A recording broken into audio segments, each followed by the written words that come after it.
Hey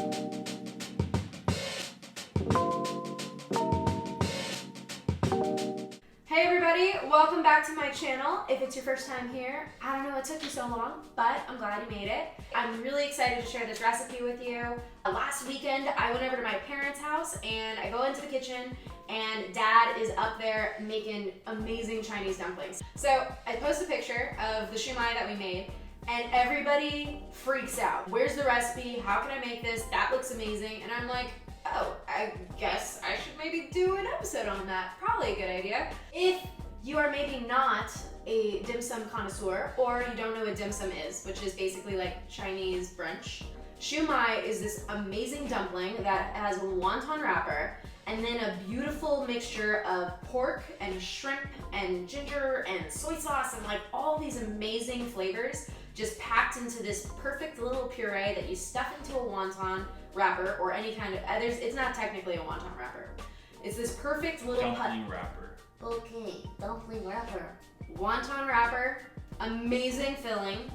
You pleat it up so that it's cute and perky and ready to go. You top it with a little fish roe, or if that freaks you out, you can put carrot. We just want something orange to make it pretty. We're about to dive into this, but before we do, like this video, subscribe, and then I want you guys to comment below on what your favorite dim sum dish is, and if you want me to make it. Let's get cooking. How did that become my tagline? I don't even know. I didn't even know That's what you said. That's what I said. The first video, I said, let's get cooking, and since then, we have been cooking ever since then. Let's get this party started by peeling 1 3-inch knob of ginger. We could absolutely use a potato peeler, but that would waste so much of this golden goodness, and waste makes me sad. So what we're gonna do instead is take a spoon and use that to peel back the top layer of skin. Nothing more, nothing less. Once our skin is peeled off, we will be left with a beautiful knob of ginger that is as clean as a baby's bottom, or probably cleaner if you've seen many babies' bottoms. In any event, we're going to take our skin, and rather than throw it away, I'm gonna make myself a beautiful cup of tea by putting our skins into a cup of water and putting that over high heat while I slice this baby. Now I'm gonna want my ginger pretty fine because I want it to be evenly dispersed throughout my dumpling. So what I'm gonna do is I'm gonna chop my ginger into evenly sized matchsticks, then turn my ginger matchsticks perpendicular to my knife, and then run my knife along it so I'm left with teeny tiny itty bitty little pieces. And if you are not happy with doing this much work for your ginger, you can absolutely get a microplaner and just grate your ginger, which will take about half the amount of time, but it will give you a much finer pasty ginger consistency. And I personally like having little pops of flavor when I'm biting into my dumpling. Plus, look how beautiful and therapeutic that was.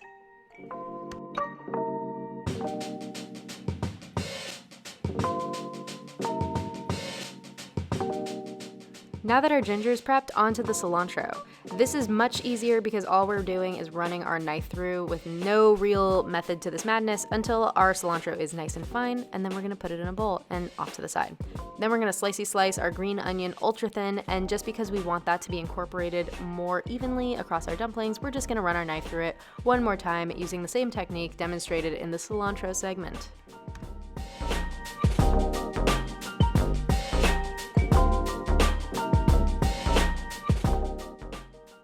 While I'm sipping on my ginger tea, I'm going to rehydrate my dried shiitake mushrooms. These babies pack so much flavor and have an awesome meaty texture that's going to be amazing in these dumplings.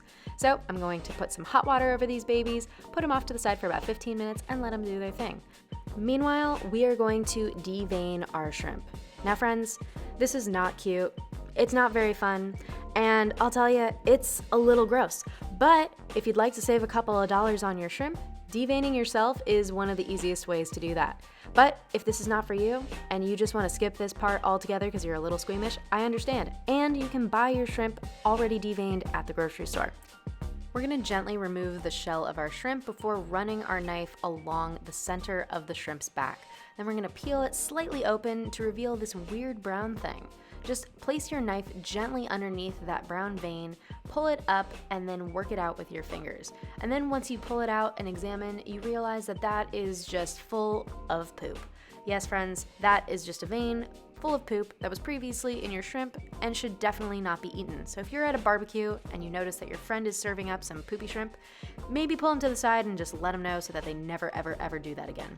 And we're gonna perform the same procedure on the opposite side of the shrimp, running our knife down the middle of the bottom of the shrimp and pulling out that weird vein that I'm not really sure what it is, but I don't want it in my food. And then we're gonna rinse and repeat across all of our different shrimpies so that they are all clean, lean eating machines.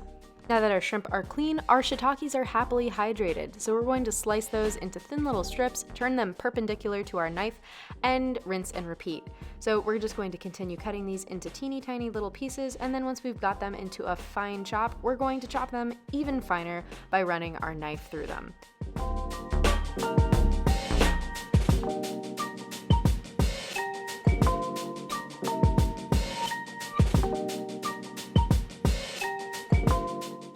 Before we bring everything together, I want to make sure my shrimp are properly prepared. I want to remove that slimy outer coating so that they are crunchy and delicious when I put them in with everything. So I'm going to combine 1 teaspoon of salt and 1 teaspoon of baking soda and mix it all together. I'm going to let that sit at room temperature for about 15 minutes and then rinse it under cold water until everything is washed away and the shrimp are looking beautiful. On to the meat. We're going to be working with this beautiful piece of pork today, but I do want to have a quick disclaimer.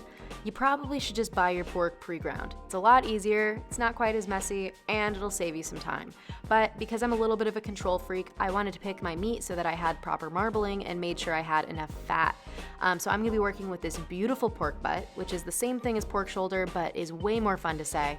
I'm gonna slice it into these rough cubes so that way it's easy to put into my food processor and much more manageable to work with.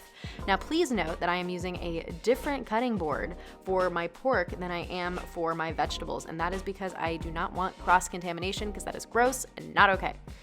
Anyway, we're gonna be putting our pork into our food processor, and I am just going to pulse it gently until I get my meat at the consistency that I want.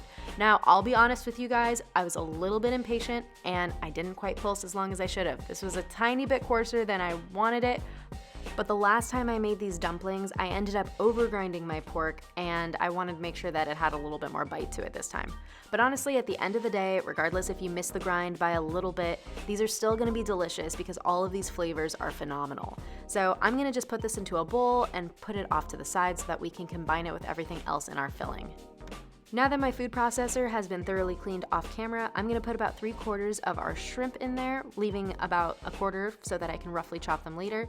And I'm gonna turn my shrimp into a beautiful paste that is just going to dissolve into my dumplings. For our remaining shrimp, we're going to put everything on a clean cutting board and cut them into little bite-sized pieces. Now, this is your own adventure, so you can pick how coarse you would like your shrimp because that's gonna determine the texture of your dumplings. For a coarser, more lumpy dumpling, then what you're gonna do is go for a more largely chopped shrimp. For a dumpling with a little bit less texture, you're going to wanna chop these a little bit finer. Now, one last step to preparing our pork. I'm gonna put 1 tablespoon of tapioca starch or cornstarch and a pinch of salt, and then mix everything together by hand. And once everything is incorporated, we are going to do my favorite Chinese cooking technique, which is wad everything into a ball and chuck it against the bowl. And you're gonna do this about 20 times, if for no other reason than to get out your pent-up aggression. And then we're going to combine our shrimp puree and our roughly chopped shrimp with our pork until everything is homogeneous and beautiful and starting to look a little bit like your dumpling filling. And after thoroughly washing our hands, we are going to put all of our vegetables into a bowl and combine them. So we've got our shiitake mushrooms, our cilantro, some green onion, and then adding some seasonings like soy sauce, a little oyster sauce, and one of my favorite ingredients, some Chinese cooking wine. This is a little bit less common, but is super delicious and adds an awesome funk and umami to whatever you're cooking. Then we're gonna top it off with a little ginger, a sprinkle of salt, and mixy mix. And I'd like to just take this moment before people hop on me in the comments. I always wash my hands, so just make sure you're doing that as well. Finally, it is time to bring it all together. So we're gonna make the perfect marriage of meat and veg by putting everything into one bowl and combining it. Now I started off doing this with a spoon and then realized that I hate using spoons to combine things. So I stuck my hand in it and started working everything together until everything comes together in harmony.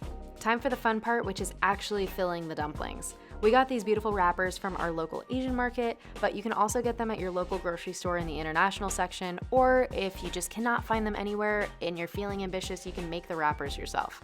When making your dumplings, just remember that these do not have to be perfect. My technique was to put the dumpling wrapper in the palm of my hand, scoop some meat out, then pretend like I'm holding an ice cream cone and try to squeeze the filling out through the top while pushing it down so that way it kind of forms a bulgy dumpling volcano thing. Anyway, close enough. So I'm gonna put that off to the side, grab Josh, have him help me because otherwise I'm gonna be here all freaking night. Plus this is a super fun activity to do with your girlfriend, your boyfriend, your significant other, your brother, your roommate, pretty much whoever you have in your house. This is just a really fun bonding activity. Then we're gonna top off these beauties with a little bit of fish roe, which have a beautiful bit of color, a nice pop, and a slight bit of salt. But if that freaks you out, no problem. You can just cut up some carrot really, really fine and top off your dumplings with those so that you get that same beautiful orange garnish. As you can see, Josh has had enough of the dumpling fun, so I'm just gonna top these off by myself because he needed a little bit of a nap. Now it's time to steam these babies up. I've got some oversized sesame leaves that I'm gonna use to line the bottom of my steamer, but that's pretty extra. And I understand that a lot of people don't know where the heck to get sesame leaves or that sesames had leaves. And that's fine. You can actually just use some parchment paper, cut a few holes in the bottom so that way the steam can come through, and then just put your dumplings right on top. The main objective here is to make sure your dumplings do not stick to the bottom of your steamer because there is nothing more disappointing than a dismantled dumpling after you have put in all of that effort.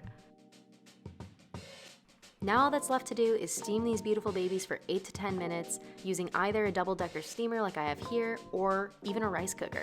8 minutes later, these look absolutely gorgeous and they smell even better. But please make sure you let them rest because otherwise you are going to scald the crap out of your mouth.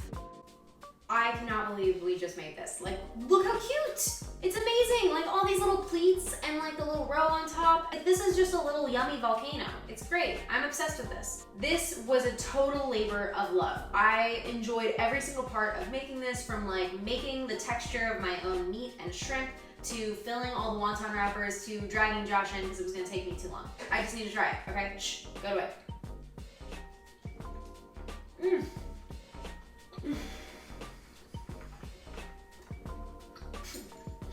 Don't look at me. That was phenomenal. First off, tasted like I was at a dim sum restaurant. I mean, again, I might be biased because I made it, but damn, that was so freaking good.